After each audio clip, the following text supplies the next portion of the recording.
Hello friend, आप सभी का स्वागत है हमारे यूट्यूब चैनल पर। दोस्तों, आज मैं आप लोगों के लिए पुनः एक बार फिजिक्स का 1000 वीवीआई ऑब्जेक्टिव सीरीज को आगे बढ़ाते हुए फिजिक्स का क्लास नंबर 6 लेकर आया हूं।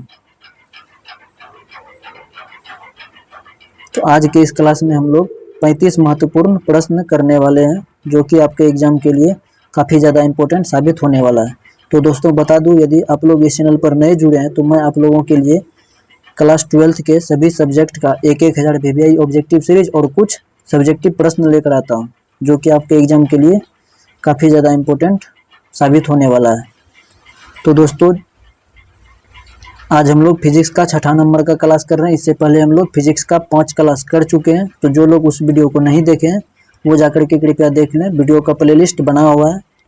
तो दोस्तों, यदि आप लोग इस चैनल पर नए हैं तो कृपया चैनल को ज़रूर से ज़रूर सब्सक्राइब करें, क्योंकि मैं आप लोगों के लिए काफ़ी मेहनत से वीडियो बनाता हूं।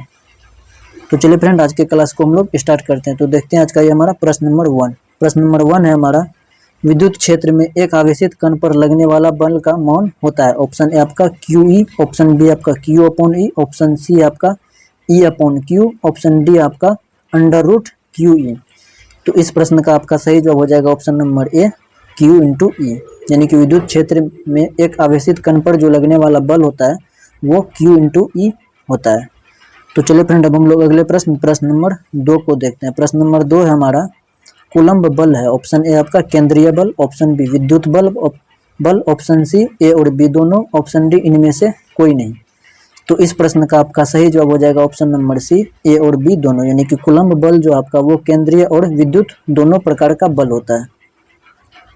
तो चलिए फ्रेंड, अब हम लोग अगले प्रश्न नंबर 3 को देखते हैं। प्रश्न नंबर 3 हमारा, एक कूलम्ब आवेश बराबर डैश ESU होता है। ऑप्शन ए आपका 3 × 10⁻9 ESU, option B 9 × 10⁻9 ESU, option C 8.85 × 10⁻−12 ESU, या फिर ऑप्शन नंबर डी इनमें से कोई नहीं।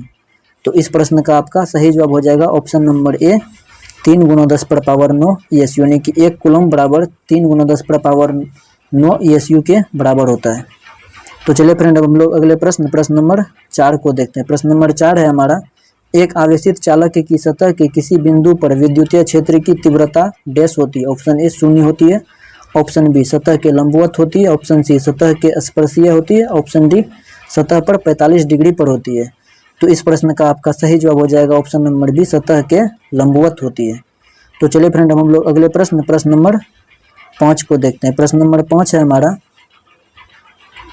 64 समरूप बूंदें जिनमें प्रत्येक की धारिता 5 माइक्रोफैराड है मिलकर एक बड़ा बूंद बनाते हैं। बड़े बूंद की धारिता क्या होगी? तो चलिए फ्रेंड, अब हम लोग अगले प्रश्न नंबर 5 को देखते हैं। प्रश्न नंबर 5 है हमारा, 64 समरूप बूंदें जिनमें प्रत्येक की धारिता 5 माइक्रोफैराड है मिलकर एक बड़ा बूंद बनाते हैं। बड़े बूंद की धारिता क्या होगी? ऑप्शन ए आपका 16 microfarad, option B 20 microfarad, option C 4 microfarad, option D 25 microfarad. तो इस प्रश्न का आपका सही जवाब हो जाएगा ऑप्शन नंबर बी, 20 माइक्रोफैराड।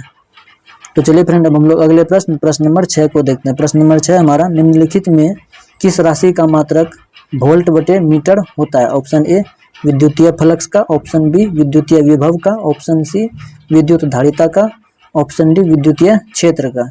तो इस प्रश्न का आपका सही जवाब हो जाएगा ऑप्शन नंबर डी, विद्युतीय क्षेत्र का। यानी कि विद्युतीय क्षेत्र का मात्रक जो है वो वोल्ट/मीटर होता है। तो चलिए फ्रेंड, अब हम लोग अगले प्रश्न नंबर 7 को देखते हैं। प्रश्न नंबर 7 है हमारा, आविष्ट खोखले गोलीय चालक के अंदर विद्युत क्षेत्र की तीव्रता होती है। तो इस प्रश्न का आपका सही जवाब हो जाएगा ऑप्शन नंबर डी, 0। यानी कि किसी भी खोखले गोलीय चालक के अंदर जो विद्युत क्षेत्र की तीव्रता हमेशा 0 होती है। तो चलिए फ्रेंड, अब हम लोग अगले प्रश्न नंबर 8 को देखते हैं। प्रश्न नंबर 8 है हमारा, एक समांतर पट्टिका संधारित्र की धारिता के लिए निम्नलिखित में कौन सही है? ऑप्शन ए है आपका ε0 × A/D, option B ε0 × D/A, option C है आपका D/ε0 × A, ऑप्शन डी है आपका A/ε0 × D। तो इस प्रश्न का आपका सही जवाब हो जाएगा ऑप्शन नंबर ए, ε0 तो इस प्रश्न का आपका सही जवाब हो जाएगा option number D, epsilon not a बटे डी। तो चलिए फ्रेंड, अब हम लोग अगले प्रश्न नंबर 9 को देखते हैं। प्रश्न नंबर 9 है हमारा, विद्युत विभव बराबर होता है। ऑप्शन ए है आपका Q अपॉन डब्ल्यू के, बी है आपका W अपॉन क्यू के, ऑप्शन सी है आपका W इंटू क्यू के, ऑप्शन डी है आपका अंडर रूट डब्ल्यू क्यू के। तो इस प्रश्न का आपका सही जवाब हो जाएगा option number B, W upon Q के।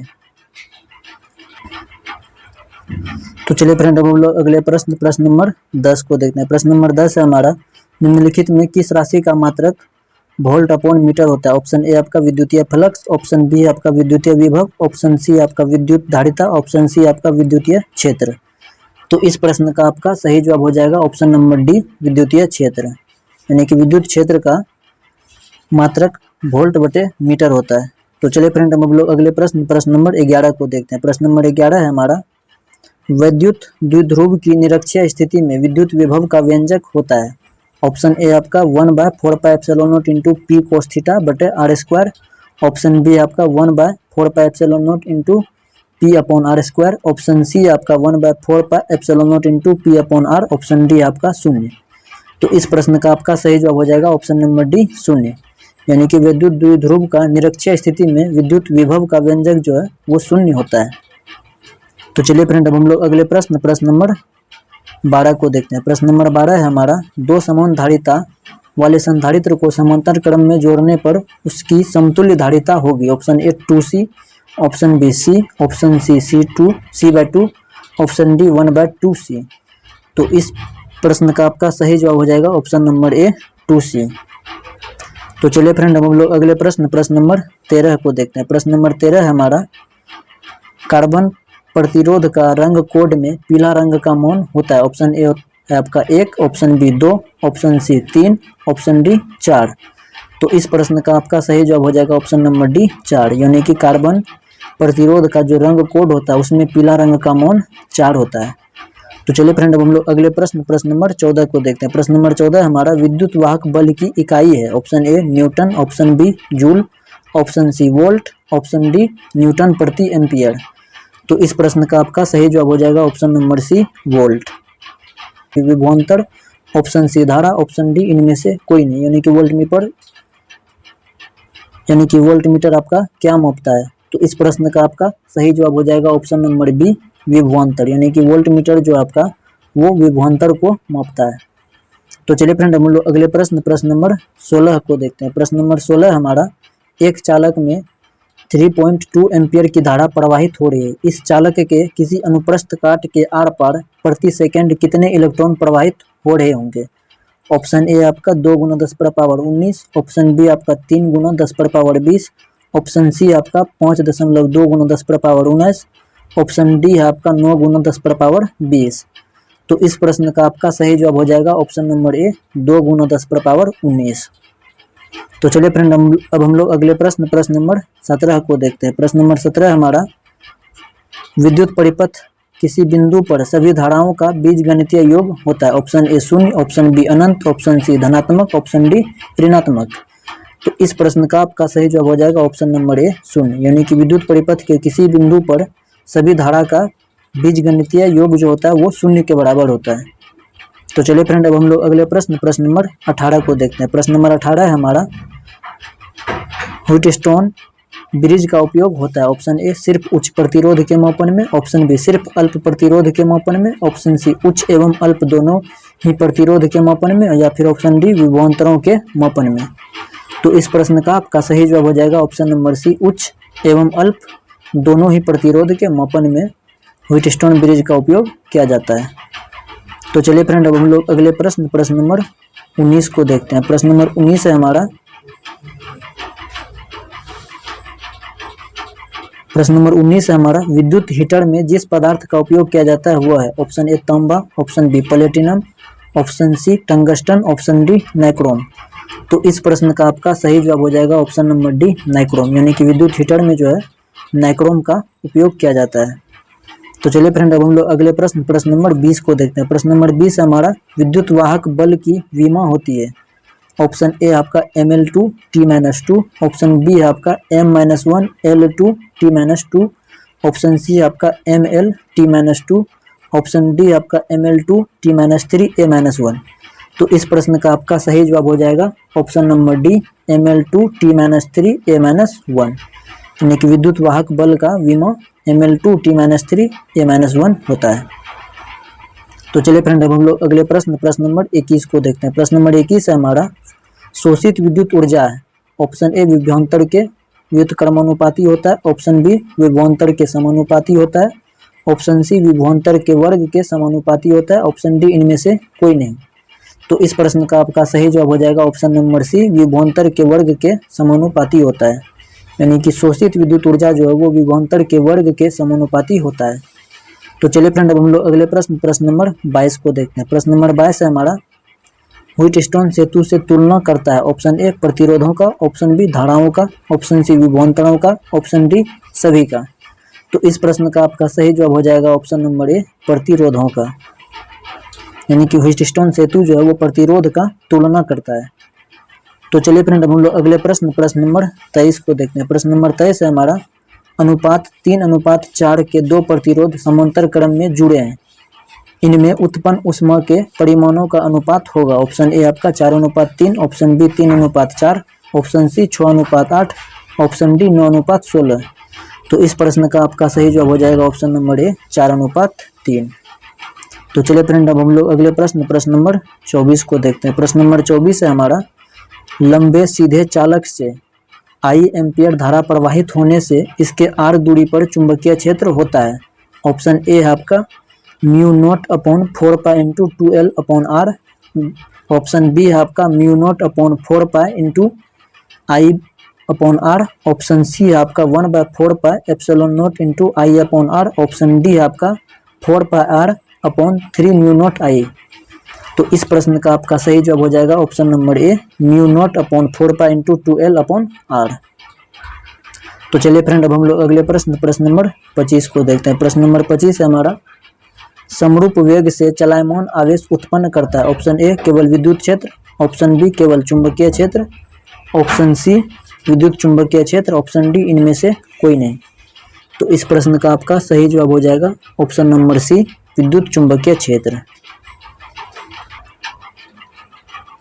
तो चलिए फ्रेंड अब हम लोग अगले प्रश्न नंबर 26 को देखते हैं। प्रश्न नंबर 26 है हमारा, एक गतिमान स्वतंत्र आवेश उत्पन्न करता है। ऑप्शन ए केवल स्थिर विद्युत क्षेत्र, ऑप्शन बी केवल चुंबकीय क्षेत्र, ऑप्शन सी स्थिर विद्युत क्षेत्र और चुंबकीय क्षेत्र दोनों, ऑप्शन डी इनमें से कोई नहीं।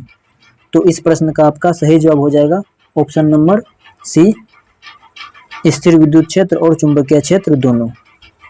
तो चलिए फ्रेंड अब हम लोग अगले प्रश्न नंबर 27 को देखते हैं। प्रश्न नंबर 27 है हमारा, आदर्श वोल्टमीटर का प्रतिरोध होता है। ऑप्शन ए 0, ऑप्शन बी अति लघु, ऑप्शन सी अति वृहद, ऑप्शन डी अनंत।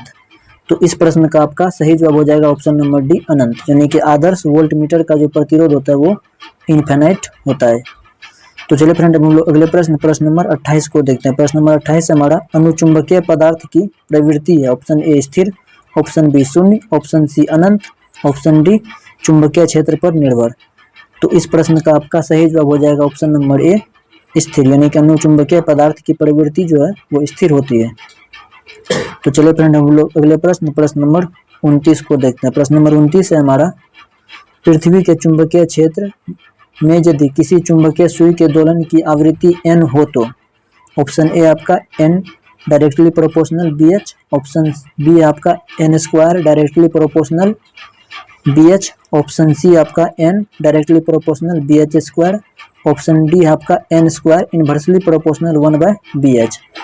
तो इस प्रश्न का आपका सही जवाब हो जाएगा option number B n² directly proportional BH। तो चलिए फ्रेंड हम लोग अगले प्रश्न नंबर 30 को देखते हैं। प्रश्न नंबर 30 है हमारा, यदि लैम्डा सी है आपका BV × BH, ऑप्शन डी है आपका BV/BH का होल स्क्वायर। तो इस प्रश्न का आपका सही जवाब हो जाएगा ऑप्शन नंबर ए BV/BH। तो चलिए फ्रेंड हम लोग अगले प्रश्न नंबर 31 को देखते हैं। प्रश्न नंबर 31 है हमारा, एक सीधा चालक छड़ पूर्व पश्चिम की ओर क्षैतिज स्थिर रखा गया है, इसे गिरने के लिए छोड़ दिया जाता है, इससे इसके सिरों के बीच विभवांतर है। ऑप्शन ए आपका 0 रहेगा, ऑप्शन बी बढ़ता जाएगा, ऑप्शन सी घटता जाएगा, ऑप्शन डी की दिशा बदलती रहेगी। तो इस प्रश्न का आपका सही जवाब हो जाएगा ऑप्शन नंबर बी, बढ़ता जाएगा। तो चलिए फ्रेंड, अब हम लोग अगले प्रश्न नंबर 32 को देखते हैं। प्रश्न नंबर 32 है हमारा, विद्युत चुंबकीय तरंग में विद्युतीय एवं चुंबकीय क्षेत्रों के बीच कालांतर होता है। Option A 0, option B π/2, option C pi, option D कुछ भी नहीं, सॉरी कुछ भी। तो इस प्रश्न का आपका सही जवाब हो जाएगा ऑप्शन नंबर बी, π/2, यानी कि विद्युत चुंबकीय तरंग में विद्युतीय एवं चुंबकीय क्षेत्र के बीच π/2 का कालांतर होता है। कालांतर का मतलब फेज डिफरेंस। तो चलिए फ्रेंड, अब हम लोग अगले प्रश्न नंबर 33 को देखते हैं। प्रश्न नंबर 33 हमारा चुंबकशीलता की बीमा है। ऑप्शन ए आपका ml t-2 ऑप्शन बी आपका ml t-2 ऑप्शन सी आपका ml t2 ऑप्शन डी आपका ml t-2 तो इस प्रश्न का आपका सही जवाब हो जाएगा option number A, ml t-2 तो चलिए फ्रेंड, हम लोग अगले प्रश्न नंबर 34 को देखते हैं। प्रश्न नंबर 34 है हमारा, चुंबकशीलता के लिए निम्नलिखित में कौन संबंध सही है। ऑप्शन ए आपका म्यू बराबर H/B, ऑप्शन बी आपका म्यू बराबर B/H, ऑप्शन H। तो इस प्रश्न का आपका सही जवाब हो जाएगा ऑप्शन नंबर बी, म्यू बराबर B/H।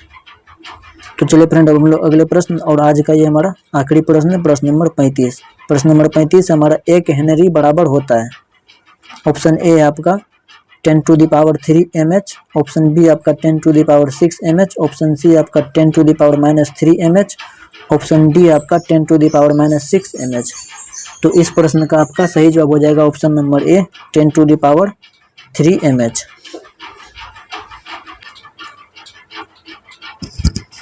तो चलिए फ्रेंड, आज के लिए बस इतना ही। मिलते हैं फिर किसी अगले क्लास में। यदि आप लोग दोस्तों इस चैनल पर नए हैं तो कृपया चैनल को सब्सक्राइब कर लें, क्योंकि आप लोगों के लिए बहुत मेहनत से यार वीडियो बनाते हैं। शेयर कर दें। धन्यवाद।